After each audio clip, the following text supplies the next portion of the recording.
رسول اللہ صلی اللہ علیہ وسلم نے اپنے زمانے کے سوشل ٹیبوز کو ایڈریس کیا ہے۔ لوگوں کو اپنی بیٹیوں کے پیدا ہونے کی خبر ملتی ہے تو وہ پہلی فرصت میں ان کو زمین بوس کر دیتے ہیں، زمین کے اندر دفنا دیتے ہیں، تاکہ یہ ان کے لیے معاشرے کے اندر ایک شرمندگی کا باعث نہ بنے، اور اس میں فخر کیا جاتا تھا۔ اللہ کے رسول صلی اللہ علیہ وسلم نے اسی معاشرے کے اندر اپنی شہزادی سیدہ کائنات حضرت فاطمہ الزہرا سلام اللہ علیہا کے لیے کس اعلیٰ عرفہ درجے کی عزت کا اہتمام فرمایا۔ رسول اللہ صلی اللہ علیہ وسلم نے زبان سے زیادہ اپنے عمل کے ساتھ اس جھوٹی روایت کو، اس فرسودہ روایت کو اس معاشرے کے اندر توڑنے کی کوشش کی، تو حضور نے اپنے عمل کے ذریعے سے اس معاشرے کے اندر تبدیلی پیدا کی۔ ہمیں بھی اپنے معاشرے کے اندر اگر ان فرسودہ روایات کو ختم کرنا ہے تو اپنی ذات سے اس کا آغاز کرنا پڑے گا۔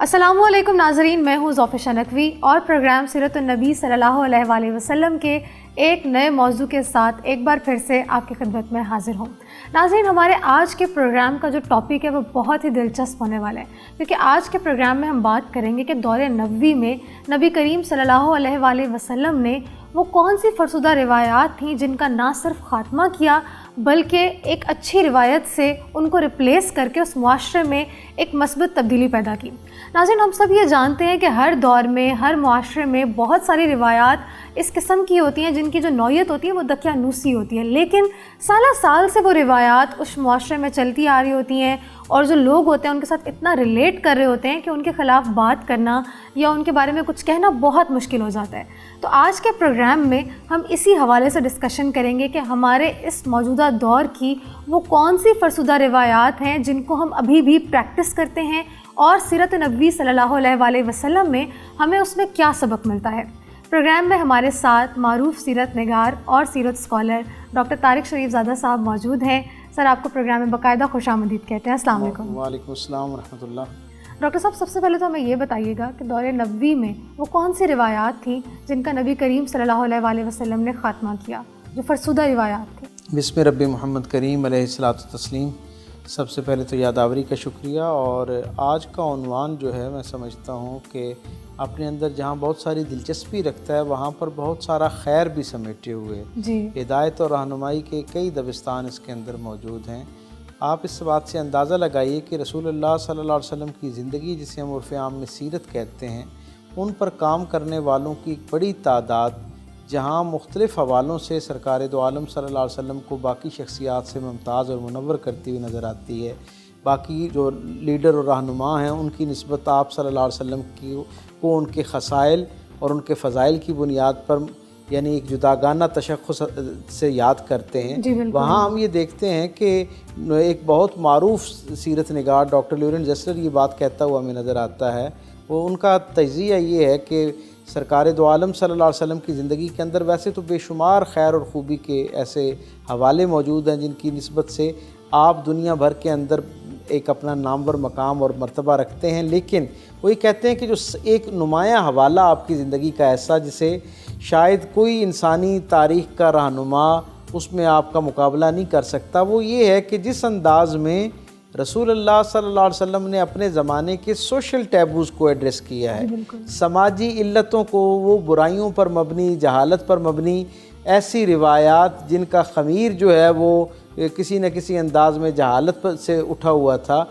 اور معاشرے کے اندر اتنی راسخ ہو چکی تھی کہ ان کے اوپر معاشرہ فخر کرتا ہوا نظر آتا تھا۔ یعنی ایک عجیب معاملہ تھا کہ آپ یہ دیکھیں کہ جو جتنی زیادہ جہالت پر مبنی روایت تھی اس پر اتنا زیادہ فخر کیا جا رہا تھا۔ تو اسی لیے میں ہمیشہ یہ کہا کرتا ہوں کہ اللہ نے انسانی تاریخ کے سب سے بدترین معاشرے کے اندر اپنا سب سے بہترین رسول بھیجا، سب سے بہترین رسول اس لیے بھیجا۔ اور آپ یہ دیکھتے ہیں کہ جیسے میں نے کہا کہ لیورنٹ زیسلر اور اس طرح کے بہت سارے سیرت نگار اس بات پر متفق ہیں کہ رسول اللہ صلی اللہ علیہ وسلم نے جس دلیری کے ساتھ اور بغیر مصلحت کا شکار ہوئے اپنے زمانے کی وہ جو خباستیں تھیں، وہ جو علتیں تھیں، جو انسانوں کو اپنا محکوم بنانے کے لیے، ان کی تذلیل کا کچھ سامان کرنے کے لیے، کچھ چیزوں کو روایت کے اندر اپنے معاشرے کی روایات میں شامل کر رکھا تھا، حضور ان کے سامنے بالکل سیسا پلائی ہوئی دیوار نظر آتے ہیں اور ظاہری طور پر کئی معاملات میں حضور اکلوتا اس عمل کا اس کی نفی کرتے ہوئے اس کے سامنے کھڑے ہوئے نظر آتے ہیں، اور پھر آہستہ آہستہ حضور کی وجود کی برکت سے، حضور کی تعلیمات کی برکت سے آہستہ آہستہ وہ پورا معاشرہ جو ہے وہ خیر کی طرف جو ہے وہ تبدیل ہونا شروع ہو جاتا ہے۔ آپ اس بات سے اندازہ لگائیے نا کہ یہ وہ معاشرہ ہے جس کی حالت یہ ہے، یعنی آپ تصور کر سکتے ہیں کہ اس معاشرے کی فکری پستی کا کیا عالم ہوگا، جس معاشرے کے اندر ایک مرد اپنے بچے کو بوسہ نہیں دے سکتا تھا، اسے چوم نہیں سکتا تھا، اعلانیہ اپنے دوستوں کی مجلس میں محبت کا اظہار نہیں کر سکتا تھا۔ اگر کوئی آدمی فرط جذبات میں آ کر اپنے احباب کی موجودگی میں اپنے بیٹے کو چوم لیتا تو بہت دیر تک اس کے دوست احباب اسے تمسخر کا نشانہ بنایا کرتے، کیونکہ وہ کہتے تھے کہ یہ اس معاشرے کی روایت ہے کہ مرد جو ہے یہ کام، یہ جو اس کو شفقت کا اظہار کرنا ہے، بچے سے محبت کرنی ہے، اس سے لاڈ کرنا ہے، وہ نرمی کا جسچر دینا، وہ کہتے تھے یہ تو ماں کا کام ہے، یہ تو عورتوں سے منسوب عمل ہے، یہ تو جو اس کی بڑی بہن ہے اس کی روایت میں ہونا چاہیے۔ یہ مرد کی شان کے خلاف سمجھا جاتا تھا کہ ایک مرد جو ہے وہ اپنی اولاد کو چومے۔ آپ تصور کیجئے رسول اللہ صلی اللہ علیہ وسلم کا سوشل ٹیبوز کو توڑنے کے حوالے سے کتنا بڑا انسانی تاریخ میں کنٹریبیوشن ہے، کتنا بڑا آپ کا اس کے اندر عمل دخل اور کارنامہ ہمیں نظر آتا ہے کہ میرے رسول صلی اللہ علیہ وسلم نے اس معاشرے میں جہاں پر اپنے بچوں کو چومنے کی اجازت نہیں تھی نا، میرے کریم رسول نے اس معاشرے میں دشمن کے بچوں کو چوم کر دکھایا۔ اور ایسی آپ سمجھ سکتے ہیں نا کہ جہاں اپنے بچے نہیں چومے جا سکتے، کجا یہ کہ اپنے بچوں کو چومنے سے روایت کا آغاز کرتے۔ حضور نے یہ شفقت اور محبت جو عین فطرت کے انسانی فطرت کا خاصہ ہے اور ایک فرسودہ روایت اور جہالت کی بنیاد پر نہ جانے کہاں سے اس معاشرے کے اندر در آئی تھی، اس کے اندر شامل ہو گئی تھی، حضور نے اس روایت کو توڑا اور کہاں سے اسے توڑنا شروع کیا؟ اپنے بچوں سے تو محبت اور شفقت کی وہ جو بدترین دشمن تھے ان کے بچوں کو بھی چوما، ان کو گلے سے لگایا۔ اور پورے معاشرے کے اندر آپ دیکھیں کہ وہ سارے روایات جنہوں نے اس معاشرے کو ایک خباثت پر مبنی معاشرہ بنا دیا تھا، آپ صلی اللہ علیہ وسلم نے ایک ایک کر کے ان سب کو ایڈریس کیا۔ یعنی آپ سمجھ سکیں کہ اس معاشرے کی فکری پستی کا عالم یہ ہے، معاشرے کے اندر غلام کو اپنے مالک کی موجودگی میں سائے میں کھڑے ہونے کی اجازت نہیں تھی۔ آپ ذرا حجاز مقدس عرب شریف کی گرمی کا اندازہ کیجیے اور تصور کریں کہ عین اس چٹیل گرمی جو ہے اس کے اندر غلام کو اپنے مالک کی موجودگی میں سائے کے اندر اگر جگہ ہے بھی تب بھی کھڑے ہونے کی اجازت نہیں تھی، تاکہ دور سے دیکھ کے اندازہ لگایا جا سکے کہ ان دونوں میں سے غلام کون ہے اور مالک کون ہے۔ ایسے معاشرے کے اندر میرے رسول صلی اللہ علیہ وسلم نے چند برسوں میں اس معاشرے کی ایسی تربیت فرمائی کہ تاریخ نے وہ منظر دیکھا کہ جناب عمر فاروق رضی اللہ تعالیٰ عنہ جو ہیں وہ بیت المقدس کی طرف تشریف لا رہے ہیں، اور عالم یہ ہے کہ غلام جو ہے وہ سواری کے اوپر ہے اور آپ خود پیدل چلتے ہوئے آ رہے ہیں۔ یہ جو معاشرے کے اندر تبدیلی ہے یہ سرکار دو عالم صلی اللہ علیہ وسلم کی نسبت سے آئی۔ ڈاکٹر صاحب، آپ نے دور نبوی کے سوشل ٹیبوز کی تو بہت اچھی منظر کشی کی، اب ذرا مجھے یہ بتائیے گا کہ اس دور جدید میں، موجودہ دور میں جو ہم رہ رہے ہیں، یقیناً بہت ساری ایسی پریکٹسز ہیں جو آج کے دور میں بھی فرسودہ ہیں اور ان رسومات کو ہم بڑے فخریہ انداز میں کر رہے ہوتے ہیں۔ آپ کے مطابق وہ کون سی چیزیں ہیں؟ ہر زمانے کی جیسے کچھ علمی خوبصورتیاں ہوا کرتی ہیں جن کی نسبت سے وہ زمانہ پہچانا جاتا ہے، اس کو یاد رکھا جاتا ہے اور بجا طور پر وہ فخر کر سکتا ہے باقی زمانوں کے اوپر۔ جس طرح کچھ قبائل، کچھ علاقے، کچھ ملک اپنے ایک خاص ماحول کے اندر موجود علم کی وجہ سے شہرت رکھتے ہیں نا، اسی طرح ہر زمانہ، قبائل، علاقے کچھ جہالتوں کی وجہ سے بھی جو ہے ان اپنی ایک خاص شہرت رکھتے ہیں۔ بالکل بجا فرمایا۔ اور جیسے ہر زمانے کی کچھ علمی خوبصورتیاں ہوا کرتی ہیں، اسی طرح ہر زمانے کے کچھ جہالت پر مبنی داغ بھی ہوا کرتے ہیں، اور ان داغوں میں جو نمایاں داغ ہوتے ہیں وہ رسوم اور رواج کی شکل میں نسل در نسل ان خاندانوں، ان ریاستوں، ان علاقوں کے اندر جو ہے وہ ٹریول کرتے رہتے ہیں۔ ہم جس زمانے کے اندر ہیں اس کے اندر بھی جوں ظاہری علم بڑھتا جا رہا ہے، میں یہ دیکھتا ہوں کہ، اور بڑے دکھ سے مجھے کہنا پڑ رہا ہے کہ جوں ظاہری علم کے معیارات بہتر ہوتے جا رہے ہیں، اس کے ساتھ ساتھ رسوم و رواج کے حوالے سے ہم زیادہ فرسودگی کا شکار ہوتے جا رہے ہیں۔ ہم اپنے معاملات کے اندر روزمرہ کی گفتگو کے اندر بے شمار ایسے معاملات ہیں جنہیں اجتماعی طور پر ہم ان کی بڑی یعنی نفی کرتے ہیں، اس پر تنقید کرتے ہیں، اس کے خلاف بولتے ہیں اور لوگوں کو بھی قائل کرتے ہیں، لیکن جب وہی معاملہ ہماری اپنی ذات، ہمارے خاندان، ہمارے خانوادے، ہماری قبیلے کے ساتھ وابستہ اس کا مرحلہ آتا ہے تو مجبوراً ہم کسی مصلحت کا شکار ہو جایا کرتے ہیں اور اس کو اڈاپٹ کر لیتے ہیں۔ آپ دیکھیں اس معاشرے کے اندر کون ایسا شخص ہے جو جہیز کی لعنت سے واقف نہیں ہے؟ کون ایسا شخص ہے جو اس کی وجہ سے جو معاشرے کے اندر مسائل پیدا ہوتے ہیں، جو خاندانی نظام کے اندر ایک دراڑ پیدا ہوتی ہے، جو ایک سوشل فیبرک ہے اس پوری سوسائٹی کا، وہ جس طرح ہٹ ہوتا ہے؟ کیا کوئی ذی شعور آدمی اس معاشرے کے اندر ایسا ہے جو اس کی حوصلہ افزائی کر سکتا ہے؟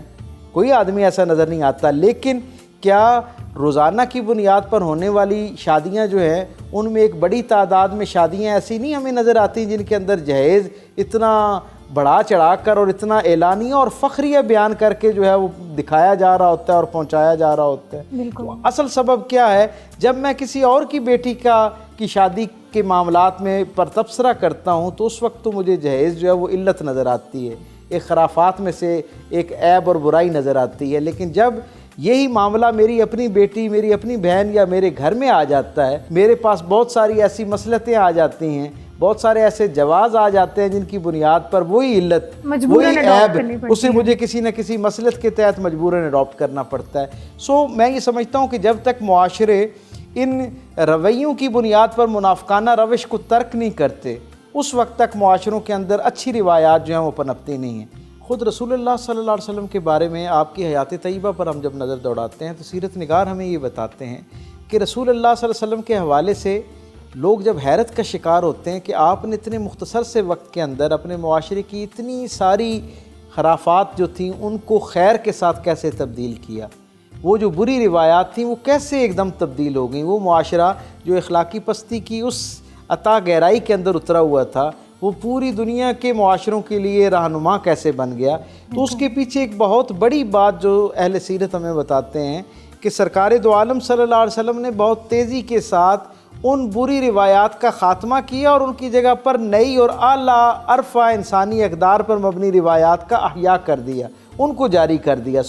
آج کے معاشرے کے اندر بھی ہمیں یہ جو ایک بہت بڑے درجے کے اوپر علتیں نظر آتی ہیں، ان کو دور کرنے کا یہ طریقہ ہے کہ ان خرابیوں سے جان بچائی جائے اور اس کے بالمقابل جو اچھی روایات ہیں، جو انسانی زندگی کے وقار کو مجروح نہیں کرنے والی روایات، جو پازیٹیو چینجز ہیں، ان کے لیے دروازے کشادہ کیے جائیں اور ان کو قبول کیا جائے۔ محض اس بنیاد پر ہم بہت سارے خیر سے محروم ہو جایا کرتے ہیں کہ یہ ہماری روایات کا حصہ نہیں ہے، یہ ہمارے خاندان میں نہیں ہوتا، یہ ہمارے علاقے میں نہیں ہوتا، ہمارے قبیلے میں نہیں ہوتا۔ بھائی خیر ایک ایسی خوبصورت چیز ہے کہ جس وقت آپ کی رسائی اس تک ہو تو آپ کو ایک لمحہ ضائع کیے بغیر اس کو قبول کر لینا چاہیے۔ میں اور آپ تو اس کریم رسول کے ماننے والے ہیں جس نے دنیا سے جاتے وقت اپنے اصحاب کے ساتھ آخری خطاب میں وہ ایک عظیم الشان سرمایہ اور ازلی ابدی اصول آپ کے لیے اور میرے لیے اور آخری آنے والے امتی تک کے لیے چھوڑا۔ حضور نے فرمایا کہ ہر خیر میری سنت ہے۔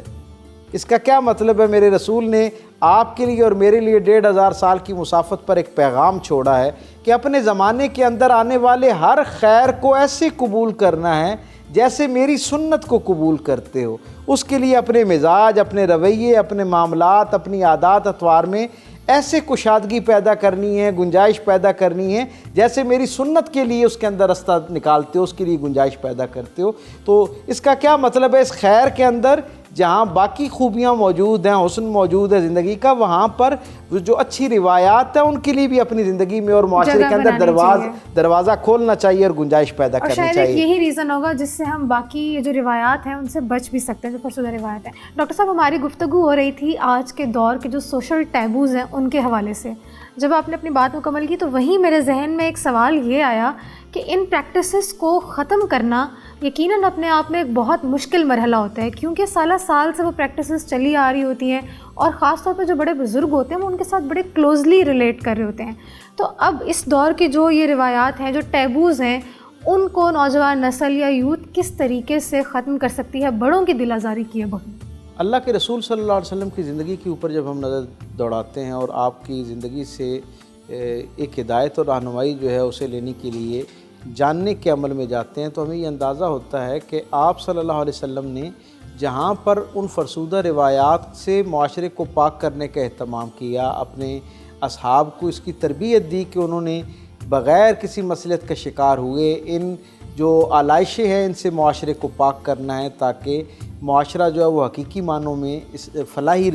جو معاشرہ ہے وہ بن سکے، جس کے اندر مساوات موجود ہو، عدل کا نظام موجود ہو، لوگوں کے لیے زندگی گزارنے کا احساس جو ہے وہ خوشگوار ہو، نہ صرف اس معاشرے کے اندر جو لوگ موجود ہیں ان کی زندگیوں کے اندر ایک طمانینت کا احساس نظر آئے، بلکہ جو اس معاشرے کو دیکھے یا اس معاشرے کے بارے میں حتیٰ کہ سوچے اسے بھی اس سے خوشگواریت پہنچے اور اسے یہ احساس ہو، لوگ اسے ایک آئیڈیل معاشرے کے طور پر لے۔ جہاں رسول اللہ صلی اللہ علیہ وسلم نے اس انداز میں اپنے اصحاب کی تربیت کی، وہاں اس تربیت میں ہی یہ اہتمام بھی فرمایا کہ یہ سارا عمل، یہ جو تبدیلی کا خوشگوار عمل ہے، اسے اس انداز میں کیا جائے کہ کسی کی دل آزاری نہ ہو، کجا یہ کہ والدین اور بزرگوں کی دل آزاری ہو، معاشرے کے اندر رہنے والی کسی بھی جو طبقہ زیست ہے، کسی بھی سیگمنٹ آف سوسائٹی کو اس انداز میں اس کی دل آزاری نہ ہو کہ وہ معاشرے کے اندر ایک تخریب کا باعث بن جائے، مزید تقسیم کا باعث بن جائے، نفرتوں کا باعث بن جائے۔ اس لیے ہم دیکھتے ہیں کہ بہت اہتمام کے ساتھ اور ایک لمبے وقت صرف کر کے رسول اللہ صلی اللہ علیہ وسلم نے لوگوں کے مزاج کو تبدیل کیا۔ آپ تصور کریں یہ کون سا معاشرہ ہے جس میں رسول اللہ صلی اللہ علیہ وسلم دنیا میں تشریف لائے؟ یہ وہ معاشرہ ہے کہ جہاں پر جہالت کا یہ عالم ہے، کراہت کا یہ عالم ہے، کرختگی کا یہ عالم ہے، دل ان کے اس درجے کے اوپر جو ہے وہ سخت ہیں کہ لوگوں کو اپنی بیٹیوں کے پیدا ہونے کی خبر ملتی ہے تو وہ پہلی فرصت میں ان کو زمین بوس کر دیتے ہیں، زمین کے اندر دفنا دیتے ہیں، تاکہ یہ ان کے لیے معاشرے کے اندر ایک شرمندگی کا باعث نہ بنے۔ وہ معاشرہ جس معاشرے کے اندر بچیوں کو پیدائش کے فوراً بعد زندہ درگور کر دینا جو ہے وہ ایک عام سی بات تھی، اور اس میں فخر کیا جاتا تھا۔ اللہ کے رسول صلی اللہ علیہ وسلم نے اسی معاشرے کے اندر اپنی شہزادی سیدہ کائنات حضرت فاطمہ الزہرا سلام اللہ علیہا کے لیے کس اعلیٰ عرفہ درجے کی عزت کا اہتمام فرمایا۔ اس معاشرے کے اندر آپ تصور کیجئے نا، جہاں پر لوگ اپنی ازواج کا نام لیتے ہوئے شرمندگی محسوس کرتے تھے، اپنے نکاحوں کو ظاہر نہیں کیا کرتے تھے کہ یہ اس سے لوگ جو ہے وہ ان کے اہل حرم تک جو ہے وہ ایک تصور قائم کر لیں گے اور ان کے بارے میں جاننا شروع کر دیں گے اور اس کی ٹو میں لگ جائیں گے۔ اللہ کے رسول صلی اللہ علیہ وسلم نے اس معاشرے میں جہاں عورت اتنی پسی ہوئی تھی، اتنی اس کے بارے میں پست سوچ پائی جاتی تھی، میرے کریم رسول صلی اللہ علیہ وسلم نے اپنی ازواج مطہرات کی وہ جو پاکیزہ خوبیاں ان کے مزاج اور کردار کے اندر خود حضور کی تربیت کی وجہ سے آئی تھی، ان کا کس عزت کے ساتھ اہتمام کے ساتھ نام لے کر اپنے اصحاب کے ساتھ اس کو شیئر کیا۔ تو یہ اس معاشرے کی آپ تصور کر سکتے ہیں نا کہ جہاں پہ نام لینے کی وہ نہیں تھی، یعنی روایت موجود نہیں تھی، رسول اللہ صلی اللہ علیہ وسلم نے ان کے نام اور ان کے خصائل کو مثالیہ بنا کر لوگوں کے سامنے پیش کر کے حقیقت میں تربیت کیا کی کہ معاشرے کے اندر کسی کے اندر بھی خوبی موجود ہو، خواہ وہ مرد ہو، خواہ وہ عورت ہو، خواہ وہ بچہ ہو، خواہ وہ بزرگ ہو، اگر اس کے اندر خوبی موجود ہے اور اس خوبی سے باقی لوگوں کی زندگی کے اندر کوئی رہنمائی اور خیر آ سکتا ہے تو اس کو مثالیے کے طور پر، آئیڈیل کے طور پر، رہنما کے طور پر پیش کیا جانا چاہیے، اور اسی پریکٹس کو اب ہم نے خود سیکھنا ہے اور اس کو کامن بنانا ہے۔ اچھا ڈاکٹر صاحب، ایک اور چیز ہمیں نا ان روایات کے ساتھ ایک اور بیہیویئر ہمیں نظر آ رہا ہوتا ہے کہ کچھ چیزیں ایسی ہوتی ہیں کہ ہم سمجھ رہے ہوتے ہیں جان بوجھ کے، ہمیں پتہ ہوتا ہے کہ اس چیز کو پریکٹس کرنا غلط ہے، ہمیں یہ چیز نہیں کرنی چاہیے، لیکن اس کے باوجود مصلحتاً یا لاشعوری طور پر ہم اس کی خود ساختہ دلیلیں اپنے آپ کو دے رہے ہوتے ہیں کہ ہمیں یہ چیز بدلنی نہ پڑے، تو اس چیز سے ہم کیسے بچ سکتے ہیں؟ آپ دیکھیں نا، رسول اللہ صلی اللہ علیہ وسلم نے ہمیں یہ بات سمجھائی ہے، اپنے رویے سے، اپنے قول سے بھی اور اپنے فعل سے بھی، اپنے عمل سے بھی یہ بات ہمیں سمجھائی ہے کہ معاشرے کے اندر جب کوئی علت پائی جاتی ہے تو آپ نے اپنے عمل کے ذریعے سے اس کا راستہ روکنا ہے۔ بالکل، بے شک۔ جتنا یعنی زبانی طور پر آپ کسی چیز سے نفرت کا اظہار کرتے رہیں اور وہ آپ کے عمل کا حصہ رہے تو وہ گندگی، وہ تعفن آپ کے معاشرے کے جسم سے باہر نہیں نکل سکتا۔ اس سے نکالنے کا ایک ہی طریقہ ہے کہ آپ عملی طور پر ایک اپنی مثال پیش کریں اس سے برات کی، اس سے علیحدہ ہونے کی، اور اس کو ریپلیس کریں کسی خیر پر مبنی چیز کے ساتھ۔ آپ یہ دیکھیں رسول اللہ صلی اللہ علیہ وسلم جس معاشرے میں آئے وہاں پر کثرت کے ساتھ مختلف چیزوں کے اوپر جھوٹی قسم کھانے کی ایک روایت موجود تھی، اور عرب اس کے اوپر کوئی بہت زیادہ شرمندہ بھی نہیں ہوتے تھے، اپنے حتیٰ کہ اپنے جو معبود ہوتے تھے، عبادت کرنے جن کی وہ عبادت کیا کرتے تھے، ان تک کی قسمیں کھانے میں وہ عار محسوس نہیں کیا کرتے تھے۔ حضور کا اسوہ ہمیں یہ بتاتا ہے کہ میسرہ غلام جو حضرت خدیجہ الکبریٰ سلام اللہ علیہا کی طرف سے حضور کے ساتھ سفر تجارت کے اندر شریک ہیں، وہ جناب خدیجہ الکبریٰ سلام اللہ علیہا کو آ کے واپسی پر حضور کا کیا احوال بیان کرتے ہیں کہ ایک تاجر آتا ہے اور حضور سے اس مال کو کئی گنا نفع کے ساتھ خریدنے کی خواہش کا اظہار کرتا ہے، اور شرط یہ لگاتا ہے کہ آپ وہ جو معبودان باطلہ ہیں ان میں سے کسی کی قسم کھا لے تو مجھے تسلی ہو جائے گی، میں یہ سارا مال آپ کی منہ مانگی قیمت پر اسے آپ سے خریدنے کے لیے تیار ہوں۔ اللہ کے رسول صلی اللہ علیہ وسلم اس مال، اس سودا جس کے اندر ایک بڑا وسیع پیمانے کے اندر جو ہے وہ فائدہ ظاہری موجود تھا، اس سے دستبردار ہو جاتے ہیں اور یہ کہتے ہیں کہ اگر مجھے یہ جھوٹی قسم کھا کر اس کو بیچنا پڑ رہا ہے یا جھوٹے معبود کی قسم کھا کر بیچنا پڑ رہا ہے تو میں اسے کبھی بھی نہیں بیچوں گا۔ رسول اللہ صلی اللہ علیہ وسلم اس سے دستبردار ہو جاتے ہیں اور اس کو تحفہ وہ سامان جو ہے وہ نہیں بیچتے۔ نتیجہ یہ ہوتا ہے کہ تھوڑی دیر کے بعد وہ منڈی میں گھومنے کے بعد سرکار دو عالم صلی اللہ علیہ وسلم کے پاس آتا ہے اور وہ کہتا ہے کہ جتنا مال آپ کے پاس اس وقت موجود ہے وہ بھی، اور جس کا آپ مجھ سے عہد و پیمان کر کے جائیں گے، میں اس کا بھی سارا جتنی رقم ہے وہ ساری کی ساری آپ کو ادا کرنے کو تیار ہوں، کیونکہ مجھے یقین ہو گیا ہے کہ جو جھوٹے خدا کی قسم کھانے کے عوض اپنا سارا مال اس کا سودا قربان کر سکتا ہے، وہ یقیناً سچا آدمی ہے۔ تو رسول اللہ صلی اللہ علیہ وسلم نے اپنے عمل سے اس کا اظہار کیا، اسے تبلیغ نہیں کی کہ تم جھوٹ بولنا بری بات ہے، جھوٹی قسم کھانا بری بات ہے، جھوٹے معبود کی قسم کھانا بری بات ہے، یہ تبلیغ بھی کی جا سکتی تھی، اور یقیناً سرکار دو عالم کی وہی مدلی زبان سے اگر یہ بات اس تک پہنچتی تو اس کے دل کے اوپر وہ دستک دیتی، خیر کا ذریعہ بنتی، لیکن رسول اللہ صلی اللہ علیہ وسلم نے زبان سے زیادہ اپنے عمل کے ساتھ اس جھوٹی روایت کو، اس فرسودہ روایت کو اس معاشرے کے اندر توڑنے کی کوشش کی۔ تو حضور نے اپنے عمل کے ذریعے سے اس معاشرے کے اندر تبدیلی پیدا کی۔ ہمیں بھی اپنے معاشرے کے اندر اگر ان فرسودہ روایات کو ختم کرنا ہے تو اپنی ذات سے اس کا آغاز کرنا پڑے گا، اپنے گھر سے ان فرسودہ روایات کو نکالنا ہوگا۔ جب میرے گھر سے وہ نکلتی ہوئی نظر آئیں گی نا تو کچھ وقت کے بعد آہستہ آہستہ اس کا اثر میری گلی میں نظر آنا شروع ہوگا، میرے محلے میں نظر آنا شروع ہوگا، میرے شہر سے یہ اثر ہوتا ہوا میرے ملک پورے میں پھیل جائے گا۔ اچھا ڈاکٹر صاحب، ابھی ہم نے پورے پروگرام میں جو بھی گفتگو کی تو بار بار ہم نے ہارڈ کور معاشرے اور ہارڈ کور روایات کا ذکر کیا، دور نبوی میں بھی اور آج کے دور میں بھی۔ اچھا، دور نبوی میں جو یہ ہارڈ کور روایات تھیں، نبی کریم صلی اللہ علیہ وآلہ وسلم نے کس قوت سے اس چیز کا خاتمہ کیا؟ مطلب ہم دیکھتے ہیں کہ نبی کریم نے جس عمل سے منع کیا لوگ اس چیز سے منع بھی ہو گئے، تو کہاں سے وہ قوت آئی، وہ طاقت آئی، وہ ہمت آئی جس نے ایک بار کہنے سے اس چیز کو جڑ سے ختم کر دیا؟ انسانی تاریخ کے سارے مورخین جہاں پر اس بات پر حیرت زدہ ہیں کہ رسول اللہ صلی اللہ علیہ وسلم نے اس انتہائی آلودہ معاشرے میں بطور فرد واحد ان ساری خرافات کے خلاف کیسے علم جہاد بلند کیا۔ ایک آدمی کس قوت اور یقین کے ساتھ کھڑا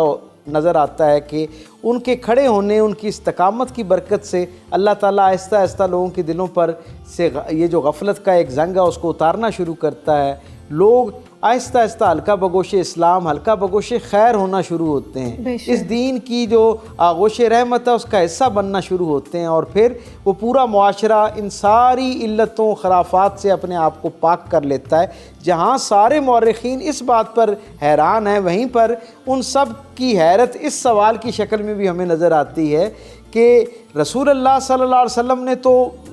اپنی نور نبوت کی برکت سے اپنے معاشرے کو جو ہے وہ اجلا کرنے کے لیے اپنا کردار پیش کیا، لیکن اس معاشرے کے اندر یکا یک ایسی کیسے تبدیلی آ گئی؟ اس کا محرک، اس کا بنیادی سورس کیا تھا کہ وہ معاشرہ جو صدیوں پر محیط ان علتوں، خرافات، ان برائیوں کا شکار تھا، ایک دم انہوں نے کیسے اپنے آپ کو چھوڑ دیا؟ بالکل ایسا ہی، ان کی جڑیں جو تھیں وہ کتنی راسخ ہو چکی تھیں اور کتنی گہری تھیں کہ ماحول یہ تھا کہ یعنی برس نہیں، صدیوں سے روایات یہ جو ہیں وہ ان کے اندر جڑ پکڑ چکی تھیں۔ لیکن ہم یہ دیکھتے ہیں کہ رسول اللہ صلی اللہ علیہ وسلم کے ساتھ جو محبت کا نور ہے، جو رسول اللہ صلی اللہ علیہ وسلم کا ادب اور حضور کے ساتھ اطاعت کا ایک رشتہ ہے، اس نے لوگوں کے دلوں کے اندر ایک ایسا جذبہ پیدا کیا کہ وہ جو صدیوں پر محیط ایک روایت کا سلسلہ موجود تھا